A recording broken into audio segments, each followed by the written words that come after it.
We're here under the design dome at Fiat Chrysler headquarters in Auburn Hills.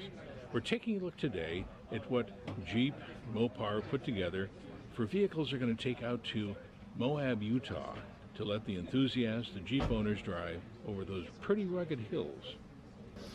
Moab is important to Jeep because it is the enthusiast epicenter.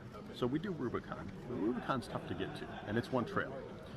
Moab is probably a collection of about 40 different trails, and during Easter Jeep Safari, I get people from all over. They put up a map, and you put a pin where you're from. They're worldwide, and you can pick easy to hard to rowdy to radical trails, whatever you want to do. It's important to me that I take people out here. I take people from various different functions. I don't care what they work on, but if it's in a Jeep, I want them to go learn about Moab, the enthusiast side, and how to drive a Jeep properly. And we do a lot of training with them. I'll pull them up to something that doesn't look like it's possible, and they've never driven a Jeep before, and talk them through it, and they do it, and it's just so empowering. They come out and they're like, whoa! And then they're part of the Jeep team immediately. It happens every stinking time. Love it. It's a tremendous marketing opportunity, and you learn from the experiences that they give you. Yep. Yeah, but like Moab happens if we're there or not, it doesn't matter. It's an enthusiast event. We just happen to be attending. Mm-hmm. I never want us to go in and own it, right? Mm-hmm. We should support it. It's grassroots, but it's the enthusiast side is what they keep Wrangler alive, and Wrangler keeps Jeep alive. The Sandstorm, the orange vehicle right here, based on a four-door 2018 Wrangler, and it's an area of off-road that we've not worked a lot in. It is aimed at high-speed off-road. So we're known very well for technical rock crawling. We've dabbled into the overland side of off-road. Last year we did a vehicle that was very focused on sand off-road. This year it's got a race-level navigation system put into it, the Lawrence high level, and he's going to fire it up. The four-speed this vehicle. We've done two lightweight vehicles in the past, and the lightweight is a big deal. It's just our observation. Going to Moab, seeing people just over-armoring their cars, adding tons of weight, and then needing a bigger engine and all that. And it's just like a race car, add a bunch of weight to it, and the performance goes out the window. So, and it's fun to lightweight vehicles. We did the pork chop a few years ago. That was a 3.8 car, early 3.8 liter with a manual. We took about 900 pounds out of that. We followed that up in 13 Stitch. We took 1,100 pounds out of that with the new 3.6 liter. So this is the new JL. It's called 4-speed because we feature the 2-liter 4-cylinder engine in it. And we took about 950 pounds out of this car. And then again, this vehicle, the radio's been stripped out of it again, the e-back. And what we've done here, Renegade is a great performance vehicle off-road. It is what I consider to be the gateway drug to Wrangler. What we've done with this vehicle started with a Trailhawk. There's a 2.4 liter, the Trailhawk equipment to it, and then we added a little lift to it. It's got an 1.5-inch lift and a little bit larger tire. Additionally, we removed the front sway bar, but we found that to be highly effective for wheel travel and articulation. The vehicle is done up. You can see the more Wrangler style headlights to it, the new Wrangler, but it's done in this sort of modern military look to it. I really like it. It's got this great, serious look. I think Renegade is getting a good following out there, has respect out on the trails. Renegade, and of course, the Compass is built off of that same platform, so we can use the same kind of equipment to it, the lift kit and the sway bar disconnect. Made a custom roof rack for it, and we've piled some stuff on there to get the theme going, but I think it's really cool. There's also inside the Molly system, we can open the back and look, there's some other equipment. B-Ute is the name. If you don't know, the body code for this is the BU, so it came out as the B-Ute. This is called a Moab. Cool car. Fun, and we will, yeah, press it right to the edge. There's kind of, if you know Wagoneers, there's kind of two groups. There's the early non-wood group, and then there's the later full-on wood and corduroy and leather group. We had in our minds a road trip, the perfect road trip going to Yellowstone Park in the 1960s. We decided we wanted to do a Wagoneer, but modded. We did just like everybody else does.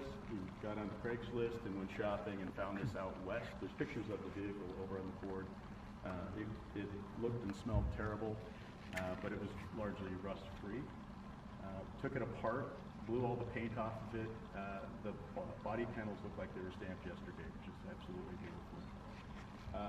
Again, to do this 1960s Americana road trip theme, it's called the Wagoneer Road Trip. Took the whole vehicle apart. The chassis has been completely, we used the stock chassis, but strengthened it, and we boxed it. It's an open C channel chassis. We boxed it. We added modern Dana 44 axles with disc brakes to it and locking differentials front and rear.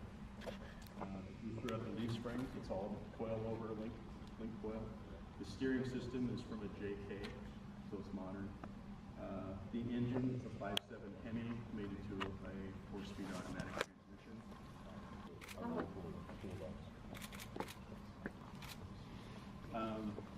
Yeah, so please get around it, look at it. I think we're gonna move on down the line. We've got 3 more vehicles. I'm gonna hand off to Todd Beddick from Mopar. What we call the Nacho Jeep.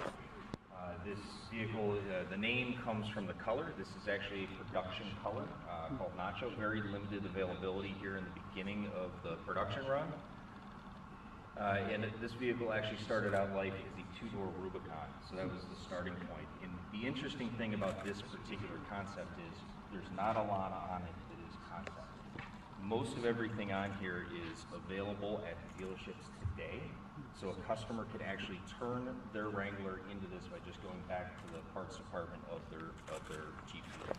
Now, this is one of the cool little features that our guys came up with. This is the tailgate table. So what this allows is when you go onto the trails, you need a little place to have lunch. You got to set a tool down that you're working on your vehicle, anything like that. Gives you a little place. Just don't use it as a seat. It's not meant for that. So you'll end up on the ground probably. Coming around to the side, fuel door. Very popular option. I can't even tell you how many of these things we sell. Our customers absolutely love this little touch. Moving around to the interior, cat skin leather seats. We do offer a full leather replacement program with custom any kind of color or stitch you like. It's in black with silver stitch. And the last thing I'm going to talk about, this is one of my favorite features of our accessory portfolio for the car system, all leather mat. And I know it sounds silly, we do lift kits, we do big wheels, we do all this other stuff. But as you guys all know, the Wrangler is meant, it's got a drain built into the vehicle itself. So what we've done is we've actually built a plug, and our all leather mats fit right into the drain on the vehicle. So if you got slush, if you got stuff in the car, whatever it happens to be, I'm going to put this down for a second. And you just want to clean the car out, you want to hose it out, you want to do anything, you just pull the plug and it drains right down to the floor. Simple as that. I'll tell you guys to watch your eyes. I'm going to turn them on. These are prototypes, so you're going to hear a little bit of a hum. That's something that's going to be taken care of here as we get into future development. These are actual prototypes. So there are 40,000 lumens, and it's not just about the lumen count of these lights. These are very advanced lights with these silicone lenses, so they get the bright light distribution. And also the light color and quality is much different than anything else that's on the market. So we're not just throwing raw lumens out there, it'll actually help you see urban look, yet still have it be completely capable off-road. So to begin that transformation, you'll notice that these fender flares are actually the ones from the Rubicon. We do sell these for folks who want to get that extra aggressive and the additional clearance. This allows us to fit a 35-inch tire with no lift. So there's no lift on this particular vehicle. Last but not least is this guy, the Jeepster. So the obvious inspiration for this was going back to, I think it was 1966 to 1973, the Jeepster Commando, which had a very unique two-tone exterior. And so this guy began life as a sport, and then out came the cutting torches. So we lowered the roof about 2 inches. We laid the windshield back, I don't know, 2.5 degrees. We got rid of the sport bar on the interior, replaced it with a traditional tube roll frame roll bar. What else? The factory finish firecracker red, that's something you can buy today, bright white trim, 2-inch lift, Mopar lift, Mopar accessorized exterior lighting, Mopar beadlock, 35-inch wheels, concept rock slider slash rock rail, production tail lamp guard for the base tail lamp, raised white letters. We think that was very appropriate for that vintage and that inspiration. On the interior, concept doors obviously go along with the concept roof, color matched to the exterior, the IP inserts. I believe cat skin leather seat covers. Pretty simple, pretty basic, but once again, really get noticed, and it's amazing just all those little proportional changes, how much it changes the character of the vehicle. Coming around to the back.